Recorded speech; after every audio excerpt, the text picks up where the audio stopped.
Miss Dorothy searched for a suitable container. She found one, and she neatly packed rice and peas, stewed chicken, and salad into a container and placed it in a bag. Then she called out to her son, Robert, Robert, take this bag to Miss Bernadette, who lives close to the mango tree on the hill. Yes, it was a time of giving. And yes, it still exists. And it should always exist. I grew up during an era, a time, a period when we did not have much, but the little that we had, we shared. I'm not saying there were no selfish individuals who aimed to keep everything for themselves. But generally speaking, kindness prevailed. Now, I wrote about the time a certain woman stewed chicken, and the chicken tasted so good. She could not eat all for herself. She had to share. And so she called out to a neighbor and offered her some of the delicious meal. I wrote often about another woman who used to save mangoes for me, and oh, I remember her so well. On my early morning walk to the beach, she often gave me a mango while I made my way to the beach for a morning swim. I told a story in one of my poems, in one of my books, years ago.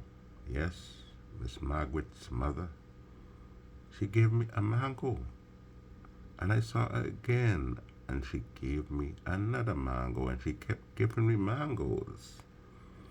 And I often sit and reflect and think of her. In my mind's eye, I see her. Yes, the recollection is real, it's clear. I still see her with a broomstick in the yard, and I still hear her words, her kind words. Wait, son, wait, sonny, I have something for you. And she goes into her house and comes out with a mango. And the words, it fell from a tree last night, sonny, and I saved it for you. Giving. I can tell you about a certain man who he loved to cook. Well, he loved to cook.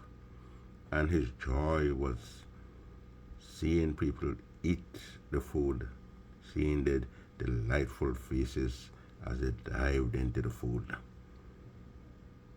He even cooked and invited those who did not necessarily like him, invited them to partake in his culinary delight. And as he dished out the curry goat and the rice and the peas and the vegetables, he used to say, jokingly, "Eat, Papa, eat. Oh, you're glad all you know me, yeah?" Oh, how I recall the times I came home from school, from teaching, and I came home, ate my dinner, and I looked on the table and saw a tempting plate on the table. And I felt I could eat more, but my mother had set that plate of food aside for a neighbor, and I could not touch it. Yes, it was a time of giving and sharing. Well, let me pause here to applaud all those who take the time, whose hearts prompt them to give to parents in need of books for their children. Let me pause to thank them. All the unsung heroes who gave when hurricanes struck in the past and will give when more hurricanes come. I salute those who visit the sick, the mentally challenged, to shower comfort on them. I pictured a woman walking on an old dusty road and stopping, halting right in front of a house where an old man lived by himself. And she calls out to that old man, "Mr. Harry, neighbor, neighbor, are you okay? How are you?" That, my friend, is caring. And Mr. Harry peeps out of the little house and he replies, "Child, a day, my love, a day, thank God, a day." Yes, friends, I said all of that to emphasize a very important point. Love, kindness, sharing, giving, of course, must never take a holiday. If it happens, we will be in a worse state than we are. Those important attributes must remain as constant as the northern star. Just to quote a Shakespeare line. We live in a world, and you know it, I don't have to tell you, we live in a world. Rapid changes are occurring. Rapid changes. But not all change is good. Goodness, kindness, as I said before, must never take a holiday.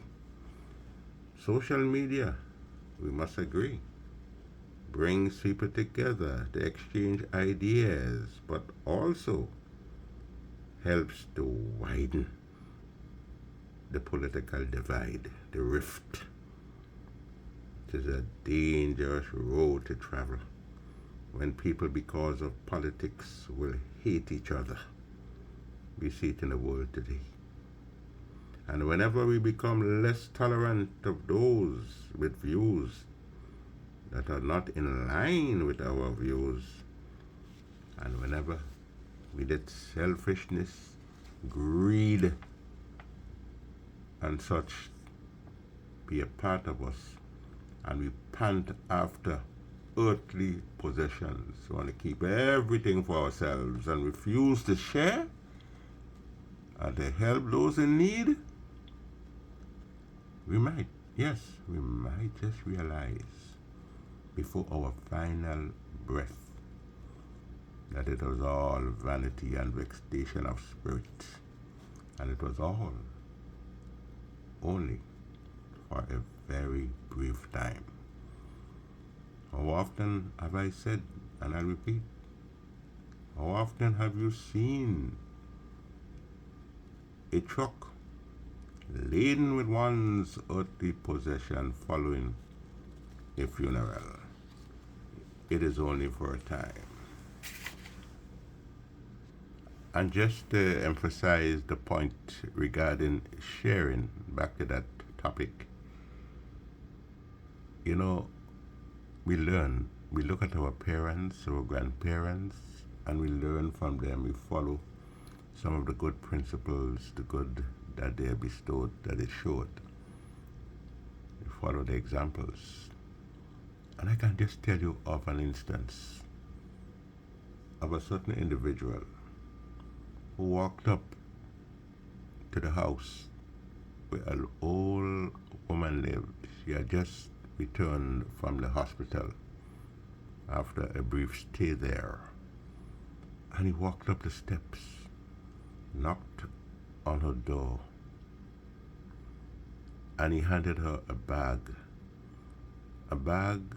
with groceries, different things that he thought she would need. He gave it to her without saying a word. And he made his way down the steps. And obviously, she opened the bag, and what she saw there with all the nice things that he had bought for her, he heard her praying, and he heard the words, Lord, Lord, I thank you. I thank you. That touch his heart and encourage him to give more. Yes, my friends, all that we have, it is only for a time. We can grab everything, but we'll have to leave it one day. So in the meantime, share Anthony Wendell the Riggs. God bless.